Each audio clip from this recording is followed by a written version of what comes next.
Chen brought up a new holographic display showing a document written in the common galactic script that all Council species could read, and she explained that these were humanity's terms for diplomatic relations with the Galactic Council, and that Earth was proposing a treaty based on mutual recognition and non-interference rather than conquest and submission. The document stated that Earth would maintain complete sovereignty and independence, and would govern itself according to its own laws and customs without Council oversight or interference. And in exchange, humanity offered several things that might benefit the galactic community as a whole and showed that Earth wanted cooperation, not isolation. First, Earth would not interfere in the internal affairs of Council member states, and would respect their right to govern themselves as they saw fit. And second, humanity would share certain non-military technologies that could improve life across the galaxy, and third, Earth would participate in joint scientific research and cultural exchanges on a voluntary basis. Zareth asked what would happen if the Council refused these terms, and his tone lacked the hostility from earlier, because he had seen what the human weapon could do, and understood that threats were no longer effective against a species that could erase entire fleets from existence without breaking a sweat. Chen's expression hardened slightly, and she told him that if the Council refused, then humanity would return to Earth, and the Council would need to decide whether it wanted to maintain its current aggressive stance. But she needed to be absolutely clear about one thing, and everyone needed to understand the situation completely. She explained that if the Council attempted to attack Earth or any human colony anywhere in space, then humanity would respond with overwhelming force, and the Defiance was not the only quantum displacement cannon that Earth possessed, because there were 32 identical warships already completed, with more under construction every month. The revelation sent another wave of shock through the assembled representatives, because they had assumed the Defiance was a prototype,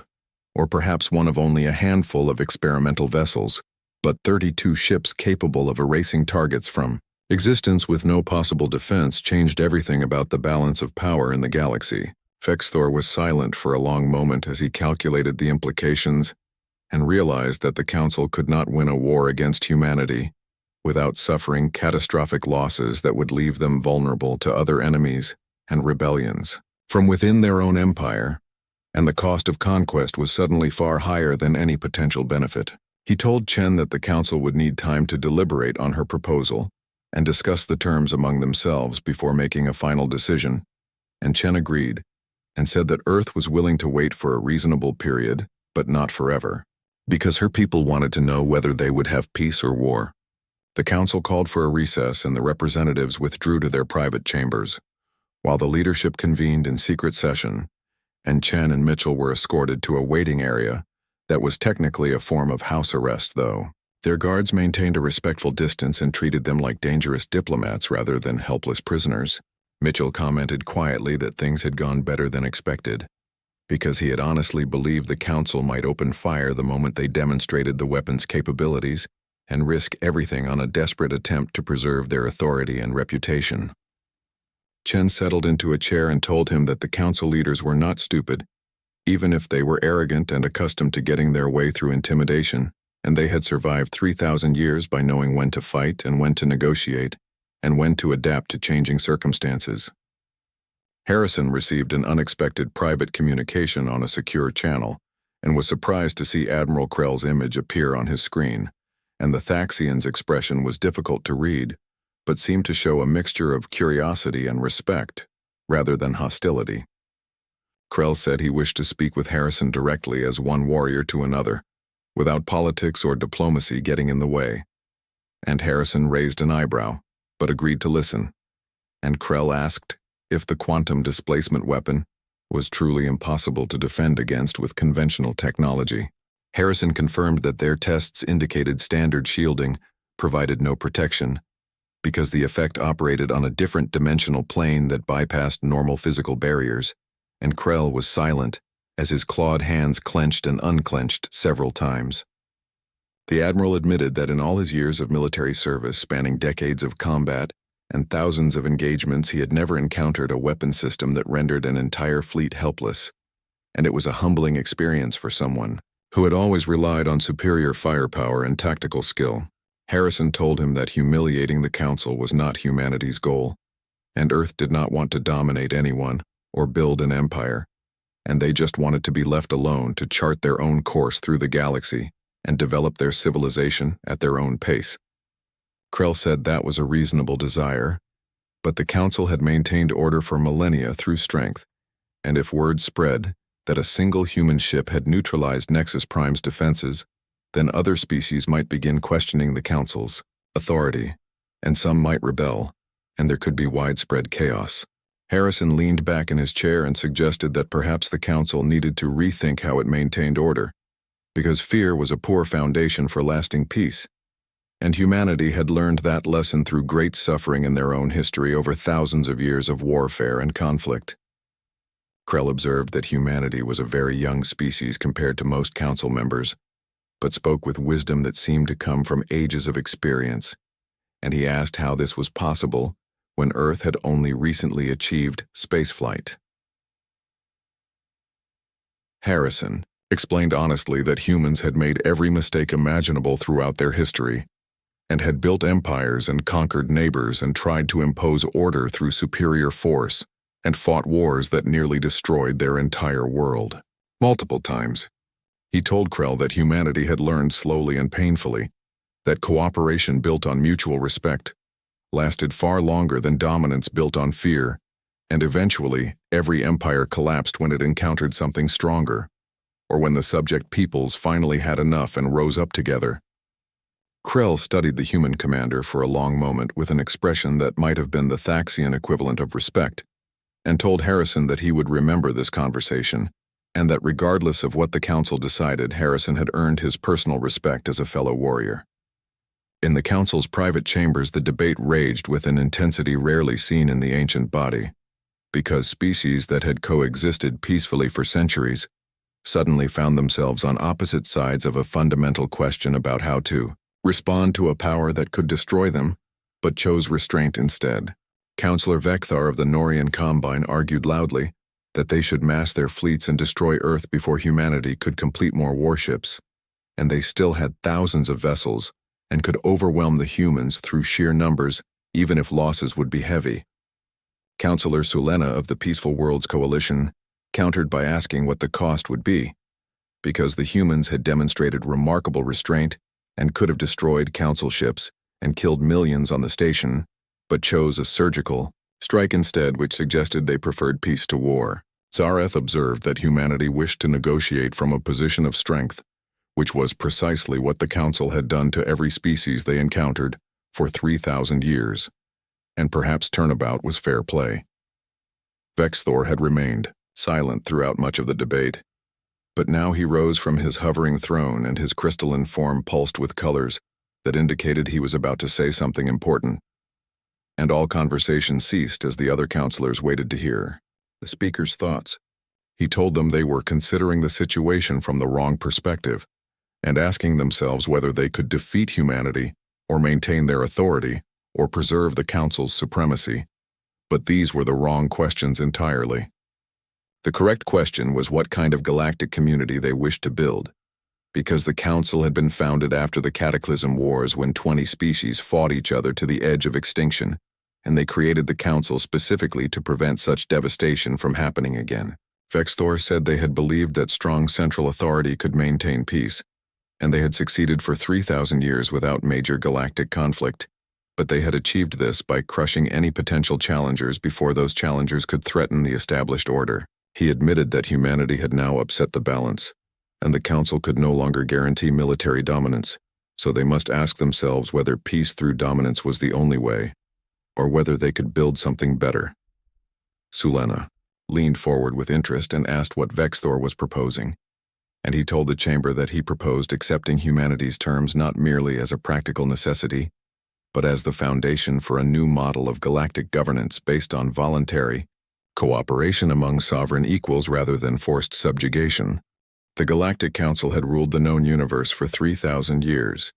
and nobody had ever challenged their power or questioned their authority, because they controlled 47 different alien species across thousands of star systems, and their military force was so vast that entire civilizations would surrender without firing a single shot when the Council came calling, and their word was absolute law that could not be broken or ignored by anyone.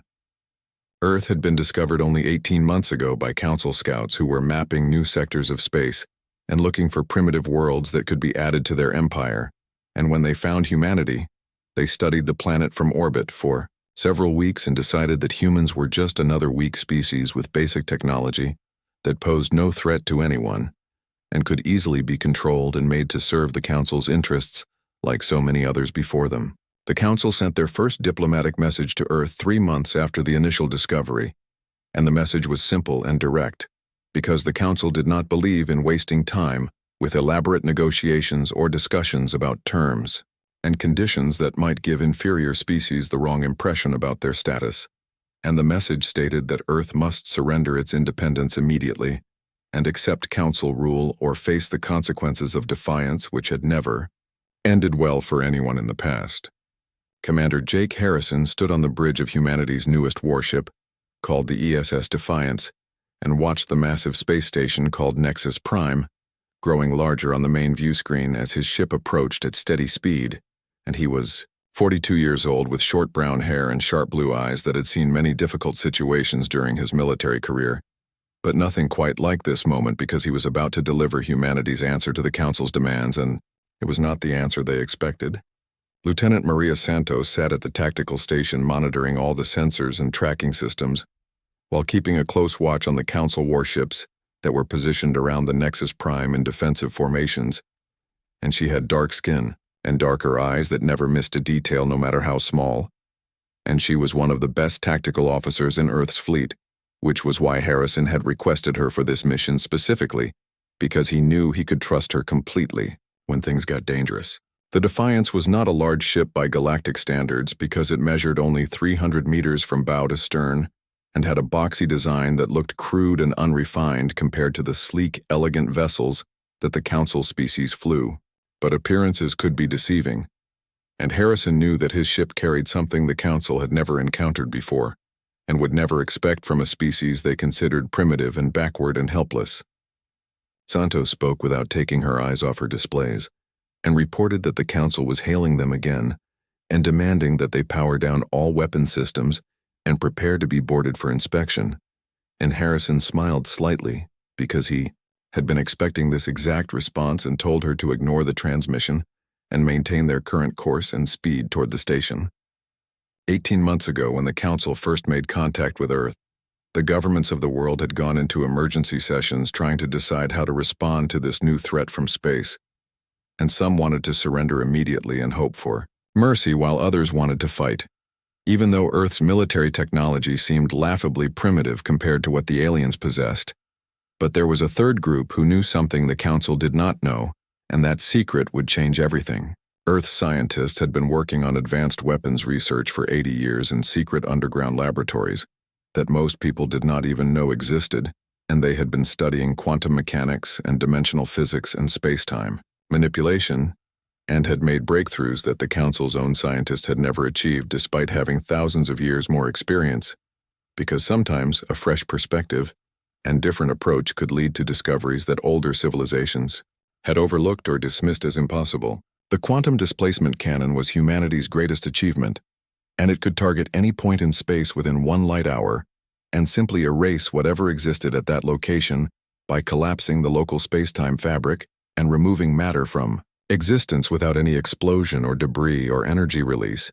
and it bypassed all known shield technology because it operated on a different dimensional plane entirely, and the Council had no defense against it. Harrison had overseen the construction of the Defiance personally and had spent months training his crew for this exact mission, and every person aboard had volunteered knowing they might not return home because this was potentially a one-way trip into enemy territory to face the most powerful military force in the known galaxy. But they also knew that if they succeeded, then Earth would remain free, and humanity would chart its own course among the stars. 20 Council warships moved to intercept the Defiance as it approached the Nexus Prime, and Santos reported their positions and identified 3 dreadnoughts among the fleet, which were the largest and most powerful vessels the Council possessed, and each one could destroy an entire planetary defense grid single-handedly. But Harrison ordered his crew to maintain course and ignore all threats and warnings. Admiral Krell commanded one of the dreadnoughts, and he watched the human ship approaching with growing irritation. mixed with confusion, because the humans should be terrified and begging for mercy. But instead, they flew straight toward the most heavily defended installation in council space as if they had no fear at all. And something about their confidence made him uneasy, like a predator recognizing another predator. The sensor operator on Krell's ship reported unusual energy readings from the human vessel, and said their reactor output had just increased by 300%. But the power was not going to engines or shields or any recognizable weapons system. And nobody could figure out where all that energy was being directed, which violated everything they knew about ship design and power distribution. Krell ordered his crew to alert the council leadership that something was wrong with the human approach, because this did not feel like a desperate last stand or a foolish gesture of defiance, but rather like a carefully planned operation by people who knew exactly what they were doing and had complete confidence in their ability to succeed. Inside the council chamber where the leaders of 47 species sat in judgment, Ambassador Lisa Chen stood on the speaking floor, which was where those who came before the council were required to stand and humble themselves and accept whatever terms were offered, and she was 36 years old with black hair pulled back in a tight bun and calm brown eyes that showed no fear or uncertainty. Colonel Ryan Mitchell stood beside Chen, and he was Earth's military representative with a square jaw and broad shoulders and short blonde hair, and he was there to show the council that humanity had soldiers, even if they seemed to pose no real threat to an empire that controlled thousands of worlds and billions of troops. Council Speaker Vexthor looked down at the two humans from his hovering throne, and his crystalline body pulsed with colors that indicated annoyance and impatience, because he had better things to do than deal with another primitive species that refused to accept reality. And he spoke in a voice that echoed through the chamber and told them they would dismantle all military vessels and dissolve their governments and hand over control of their resources and serve the council or be destroyed. Chen looked up at him calmly and spoke one single word that nobody expected to hear on the speaking floor, and that word was no. The council chamber erupted with shocked voices and surprised gasps from hundreds of representatives who had come to watch the humans surrender, because nobody ever said no to the council on the speaking floor, and it simply was not done in 3,000 years of galactic history, and the idea that these primitive creatures from a backwater planet would dare refuse was almost incomprehensible to species who had built empires spanning multiple star systems. Vexthor's crystalline form pulsed with bright red colors that indicated anger and disbelief, and he leaned forward on his throne to make sure he had heard correctly, and asked the human ambassador if she understood her position, because Earth had only one habitable world and a handful of small colony outposts and a military that could not withstand even a single council patrol group, let alone the full might of their combined fleets. Chen remained perfectly calm and composed, as if she were discussing weather patterns instead of the potential destruction of her entire species, and she told Vexthor that the council was welcome to try to conquer Earth by force, but first they should probably see what was waiting for them outside, and she nodded to Mitchell, who activated a holographic projector that displayed the space around Nexus Prime. The hologram showed the council warships in their defensive positions, with weapons powered and shields at maximum strength, and in the center of the display was the Defiance moving steadily toward the station without slowing down or showing any sign of fear or hesitation. And Vexthor laughed at the image because one small ship against the most powerful fortress in the galaxy seemed like a joke or perhaps a form of suicide. Chen smiled slightly and told the council that this was not a threat, but rather a demonstration of what humanity could do, and she wanted them to watch carefully because they would only see this once, and then they would understand why Earth would never surrender to anyone regardless of how powerful they claimed to be. Harrison received the signal from Chen that it was time to show the council what the Defiance could do, and he took a slow, deep breath because this moment would change galactic history forever, one way or another.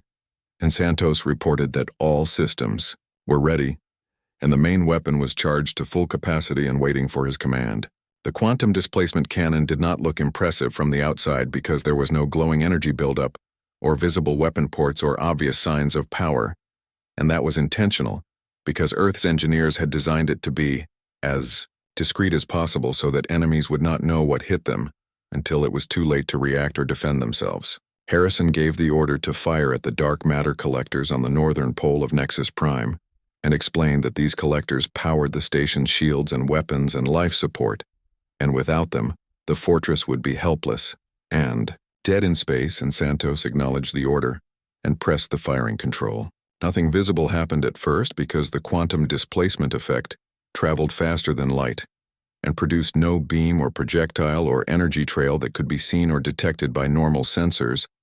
and for a brief moment the council representatives, watching the hologram, probably thought the humans had misfired or that their weapon had failed completely. Then reality itself seemed to break around the dark matter collectors and space twisted in ways that should not be possible. And the collectors, along with a 5-kilometer sphere of the station's superstructure,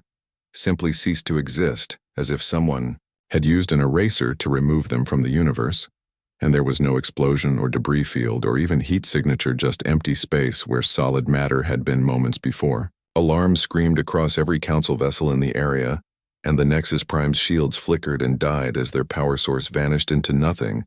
and weapon systems went offline, and emergency lights came on as backup generators struggled to compensate for the catastrophic loss of their primary power generation.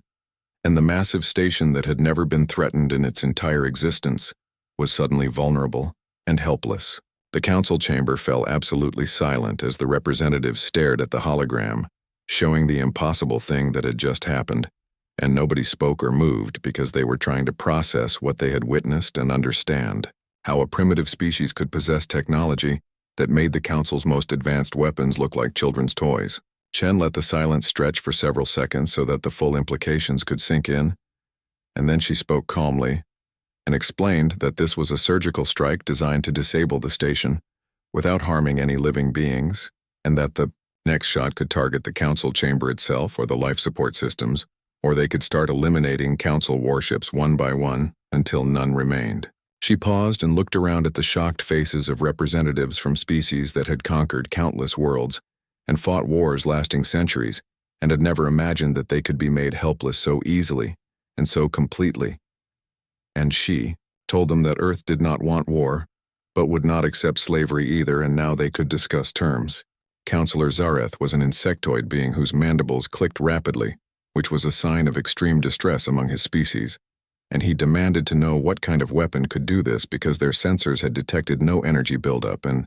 no projectile launch and no conventional attack pattern, and the humans had simply pointed at a target and erased it from existence. Chen explained that humanity called it a quantum displacement cannon, and that it manipulated the fundamental structure of space-time at the quantum level, and could target any point within 1 light hour and remove whatever occupied that space. By collapsing local dimensional fabric, and the technical details were beyond the scope of this discussion, but the results spoke for themselves. Counselor Thane was a vapor-based life form, whose containment field flickered with distress and disbelief, and declared that such technology should be impossible because it would require understanding dimensional mechanics far beyond what the Council had achieved in thousands of years of research and development by their best scientists and engineers. Mitchell stepped forward and informed the Council that humanity had been developing this technology for 80 years, starting long before first contact with any alien species, and that Earth had deliberately hidden their true capabilities during the Council's initial survey because they correctly suspected that the Council would attempt conquest the moment they discovered a new world with valuable resources. Vexthor's colors shifted from red anger to blue calculation as he processed this information and accused the humans of deception and trickery and hiding their military strength, which was dishonest and violated the basic principles of civilized contact between species. Chen corrected him firmly and said that Earth had protected itself, which was what any intelligent species would do when encountering an unknown force that might be hostile, and the Council's first contact teams had made their intentions very clear, within days of arrival, by offering only 2 choices, which were submit or be conquered. Admiral Krell's image suddenly appeared in the center of the chamber, interrupting the discussion, and his reptilian features were tight with barely controlled rage as he reported that the defense fleet was preparing to destroy the human vessel, and could not allow this attack to go unanswered because the Council's credibility was at stake. Vexthor ordered him to stand down immediately in a voice that left no room for argument or discussion, and Krell protested that the humans had attacked Nexus Prime and must be punished, but Vexthor repeated his command and made it clear this was a direct order from the council itself that could not be questioned or disobeyed. Chen watched this exchange with interest and told Vexthor that it was a wise decision, because if the council fleet had opened fire, they would all have been destroyed before their weapons reached the Defiance, and humanity had no desire for mass casualties but would defend itself without hesitation if attacked. Santos reported from the Defiance that she had detected the council warships coordinating an attack pattern, and they were preparing to fire simultaneously from all 20 vessels in an attempt to overwhelm the human ship's defenses, and Harrison calmly asked how long until they were ready to execute their attack. Lieutenant Chris Murphy was the weapons officer, and he reported that he had firing solutions locked on all 20 enemy vessels and could eliminate every single one before they completed their firing sequence, and Harrison told him to hold fire, because the council needed to see exactly what they were facing before they made any more foolish decisions. The council ships continued their targeting preparations, and Harrison let them get within 10 seconds of firing, before he had Santos transmit their own targeting data directly to every council vessel, so they could see that the Defiance had already locked weapons on each of them and could fire first with perfect accuracy. The council fleet immediately ceased their attack preparations because they understood that they were already dead if the humans chose to fire, and Admiral Krell sat back in his command chair with the expression of shock and grudging respect because he had never encountered an enemy that could outthink and outmaneuver his forces so completely. Vecthar sputtered that Vexthor's proposal was complete madness because if they accepted humanity's terms, then the council's authority would become meaningless, and other species would start demanding similar treatment, and the entire empire would collapse into chaos within a generation. Vexthor countered calmly that the council could become something greater than an empire, and could transform into an organization that species chose to join because of the benefits it provided rather than because they feared the consequences of refusal. He explained that humanity had shown them dominance was not permanent, and eventually someone would develop a weapon they could not counter or a strategy they could not predict, and it was better to adapt now on their own terms rather than wait until the next crisis forced their hand when they would have even less control over the outcome. The debate continued through the night cycle as counselors argued back and forth about tradition versus progress and security versus freedom, and eventually a consensus began forming among the more forward-thinking members who understood that the galaxy had fundamentally changed. 3 days after the demonstration at Nexus Prime, Chen once again stood on the speaking floor, but this time the atmosphere was completely different because the assembled representatives watched her with respect and fear and curiosity instead of contempt and dismissal. Vexthor descended from his hovering throne to stand on the speaking floor himself, which was an unprecedented gesture that had never happened in council history and sent whispers rippling through the vast chamber because the speaker never came down to the level of those who petitioned the council. He addressed Chen and Mitchell formally and told them that the council had deliberated extensively on their proposal and had decided to accept the terms with certain modifications that would serve the interests of both humanity and the galactic community as a whole. Chen kept her expression neutral, though she felt tremendous relief because this meant Earth would remain free, and her people would not have to fight a war against an enemy that controlled thousands of worlds, and she told Vexthor that humanity was prepared to hear the Council's counter-proposal. Vexthor explained that First Earth would be recognized as a sovereign state with full autonomy over its territory and colonies, and the Council would not interfere in humanity's internal affairs and would not demand tribute or military service of any kind. Chen nodded because this matched their primary objectives and was exactly what Earth needed to ensure its independence, and Mitchell leaned close and whispered that so far the terms were better than they had dared hope for. Vexthor continued and said the Council proposed creating a new category of membership called Associate Members who would maintain full sovereignty but agree to participate in joint scientific initiatives and cultural exchanges and mutual defense pacts. He explained that associate members would contribute to the Council's governance through advisory votes,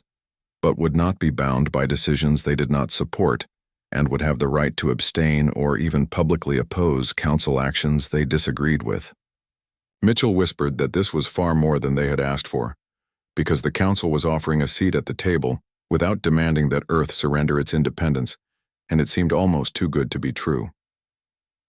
Chen asked what obligations associate membership would entail, and whether there were hidden requirements or expectations that might compromise Earth's autonomy in ways that were not immediately obvious. Vexthor said the obligations would be minimal, and associates would share non-military technologies that could benefit the galactic community, as humanity had already offered, and would participate in scientific conferences and cultural exchanges. Associates would also contribute to mutual defense, but only in cases where an external threat to the entire galaxy emerged, and not for internal council enforcement actions or wars of conquest against other species. Chen asked directly what would happen if Earth disagreed with a council action or policy, and Vexthor told her that associate members would be free to abstain or publicly oppose any decision and maintain their independence, because this was a partnership, not subjugation, in disguise. Chen considered the offer carefully because it was far better than they had hoped for, and Earth would maintain sovereignty while gaining access to galactic knowledge and markets and having a voice in council deliberations. But she needed to understand the council's motivations. She asked Vexthor why the council was offering this arrangement and what benefits they expected to receive, because 3,000 years of imperial policy did not change overnight without good reasons. Vexthor's crystalline form pulsed with colors that Chen's diplomatic training suggested indicated honesty and sincerity, and he told her the council would gain several things from this arrangement. First, they would avoid a destructive conflict with a species capable of threatening their most secure installations. And second, they would potentially gain access to human innovations in dimensional mechanics and other fields where Earth had made breakthroughs. But third, and most importantly, the Council would gain a model for the future, because for 3,000 years they had governed through strength, and every species in the chamber was there either as a founding member or because they had been conquered and integrated. Vexthor gestured to encompass the entire chamber and said that humanity had shown them this model had limits, and eventually they would encounter a species they could not defeat, and the entire structure would collapse. He said it was better to evolve now and create a system that could accommodate powerful independent species as partners, rather than subjects, and avoid the inevitable collapse that would come if they tried to maintain control through force alone. Mitchell observed that the Council was essentially using humanity as a test case for a new approach to galactic governance, and Vexthor admitted freely that this was true, and if the arrangement worked with Earth, they might extend similar offers to other species. He explained this would not happen immediately or universally, but gradually over time, the Council could transform from an empire into a true cooperative alliance, and humanity would be remembered as the species that showed them a better way. Chen exchanged glances with Mitchell, and both understood they were witnessing a historic moment that would define not just Earth's relationship with the galaxy, but potentially the future of galactic civilization itself. She told Vexthor that they would need to consult with their government on Earth, but speaking personally, she believed the proposal had significant merit, and if the Council was genuinely committed to this new model, then humanity would be honored to participate. Vexthor said he was pleased to hear this, and the Council would prepare formal documents for review, and in the meantime, perhaps Chen and Mitchell would join him for refreshments because he wanted to learn more about Earth and its people. As they walked together from the speaking floor, the assembled representatives burst into animated conversation, because some were outraged at this break with tradition, while others were intrigued by the possibilities, and all recognized they had witnessed a pivotal moment. Harrison received news of the successful negotiations from Chen via secure communication, and she told him it had worked better than anyone expected, and the Council was offering genuine partnership instead of subjugation. He asked what their orders were, and Chen told him to stand down from battle readiness, but maintain position because they would remain at the station for another week, while formal treaties were drafted, and the defiance would serve as a reminder of why the Council was negotiating, in good faith. Santos looked at her captain with admiration and said they had come prepared for war, but were leaving with peace, and that was not something that happened often in history. Harrison agreed and told her to inform the crew they had succeeded in their mission, and Earth would remain free and the galaxy might be a better place because of what they had accomplished here. 6 months later, the formal treaty signing ceremony took place on neutral ground, at a newly constructed station positioned at the midpoint between Earth and Nexus Prime, and representatives from Earth, and all 47 council species attended. Observers from dozens of non-aligned worlds also came to witness this historic moment, because word had spread throughout the galaxy that the mighty council had agreed to treat a young species as an equal partner. The treaty documents were extensive and covered everything from trade agreements to scientific cooperation, to protocols for dispute resolution, and how to handle disagreements between Earth and Council members. But the core of the agreement was beautifully simple because it stated that Earth would be recognized as a sovereign equal and not a subject state. Chen signed for humanity, and her hand remained perfectly steady as she applied her signature to the document that would govern Earth's relationship with the galaxy for generations to come, and she felt the weight of history in that moment. Vexthor signed for the council, and as he did so, he spoke quietly enough that only Chen could hear, and told her that she had given them a gift, though she might not realize it, because she had given them a path forward. He said humanity had shown the council a way to evolve beyond conquest and domination, and the council would be stronger for it, and the galaxy would be safer because species would work together instead of living in fear. Chen smiled and told him that both sides had gained something valuable, because partnership was better than dominance and cooperation was better than conquest, and these principles formed the foundation of lasting peace. As the ceremony concluded and representatives celebrated this new era, a small human ship arrived at the station, carrying a delegation of scientists who were eager to begin the first joint research projects with their galactic counterparts. Amongst them was Dr. Henry Phillips, who was the physicist who had first theorized the possibility of quantum displacement and had spent the last 2 years wondering whether his invention would bring peace or war to humanity. He stood at an observation port watching the mix of human and alien vessels docked at the station, and allowed himself a moment of hope because his work had not destroyed his species, but instead had given them a chance to stand as equals. Phillips had been only 24 years old when he published his theoretical paper on dimensional collapse mechanics, and nobody had taken it seriously at first because the math seemed impossible and the energy requirements appeared to be beyond anything humanity could generate. But then the Council made first contact and Earth's governments realized they needed something powerful to defend themselves, and they gave Phillips unlimited resources and a team of the best scientists and engineers and told him to make the impossible possible. Harrison stood on the bridge of the Defiance watching the celebration and thinking about how they had come to this point, and how close they had been to war instead of peace, and how one demonstration of strength tempered with restraint had changed everything. He thought about all the young men and women who had volunteered for what might have been a suicide mission, and how they had been willing to sacrifice themselves so that Earth could remain free, and he was grateful beyond words that their sacrifice had not been necessary. Santos approached and told him that Earth Command was on the line and wanted to speak with him about his next assignment, and Harrison smiled because he had expected this. Admiral Kate Morrison appeared on his screen, and she was the head of Earth's space fleet and had been his mentor for 20 years, and she told him that he had done well and Earth was proud of him and his crew. She explained that the Council had formally requested that Harrison serve as Earth's first military liaison to their fleet command, and it would involve working directly with alien officers to coordinate joint defense operations and share tactical knowledge. Harrison asked if this was an order or a request, and Morrison laughed and said it was definitely a request, because after what he had accomplished at Nexus Prime, he had earned the right to choose his own path. He considered for only a moment before, accepting because this was an opportunity to build bridges between humanity and the galactic community, and ensure that the peace they had won would last for future generations. The weeks and months that followed were filled with challenges because humans and aliens had to learn to work together and understand each other, and there were cultural misunderstandings and moments of tension when old habits of thinking threatened the new relationship. But slowly and steadily the partnership grew stronger, and human scientists collaborated with alien researchers on projects that neither could have accomplished alone, and Earth's engineers shared their innovations while learning techniques that other species had perfected over millennia. Trade agreements were negotiated and human merchants began traveling to distant worlds, and alien traders came to Earth bringing goods and ideas and stories from across the galaxy.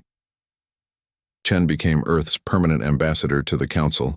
and spent years building relationships with representatives from dozens of species and advocating for the interests of humanity, while also learning to see things from alien perspectives. She discovered that many council species had been quietly unhappy with the old imperial system, but had been too afraid to speak up because they feared punishment or expulsion. And now they saw humanity's example and began asking for similar treatment. Vexthor kept his word and gradually extended offers of associate membership to other species who wanted sovereignty, while maintaining connections to the galactic community. And within 10 years, a dozen worlds had joined Earth in this new category.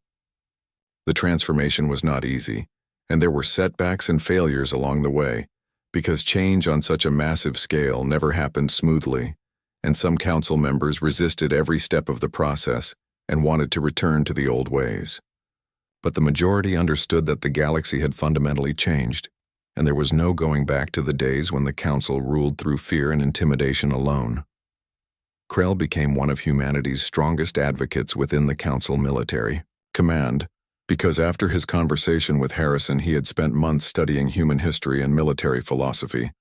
and had come to respect their approach to warfare and peace. He worked closely with Harrison to develop new joint defense protocols and shared intelligence about external threats that neither humans nor council forces could handle alone, and slowly the two fleets learned to operate as partners. Phillips continued his research and made new breakthroughs in dimensional physics and shared some discoveries with the galactic scientific community, while keeping others classified for Earth security, because trust had to be balanced with caution. He trained a new generation of human physicists who would push the boundaries of knowledge even further, and some of his students went on to work with alien scientists, and together, they unlocked secrets of the universe that neither species could have discovered alone. Harrison eventually retired from active service after 15 years as military liaison and returned to Earth, where he wrote extensively about his experiences and taught at the Academy, training the next generation of officers who would serve in an integrated galactic fleet. He never forgot the moment when he had given the order to fire on Nexus Prime, knowing that what happened next would determine the fate of his species. And he taught his students that true strength was not just about having powerful weapons, but about knowing when to use them and when to show restraint. Santos rose through the ranks to become captain of her own ship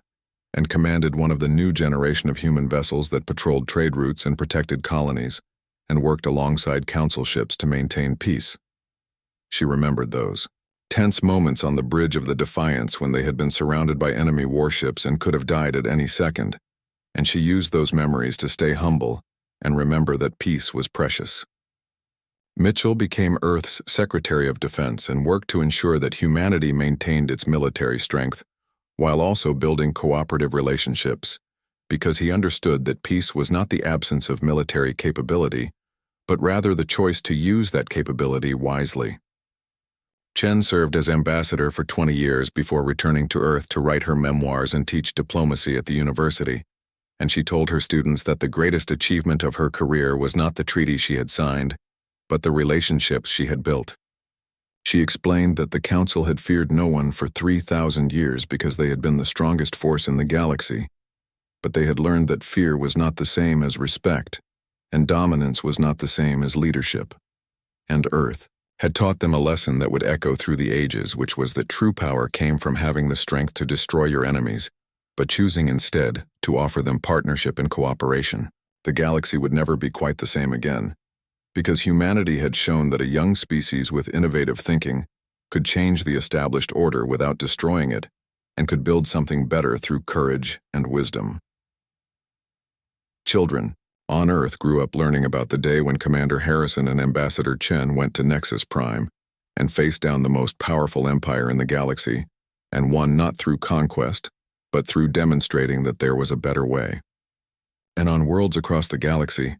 other species told similar stories to their young about the humans who had arrived with a weapon that could erase stars, but chose instead to build bridges, and how that choice had made the universe a better place for everyone.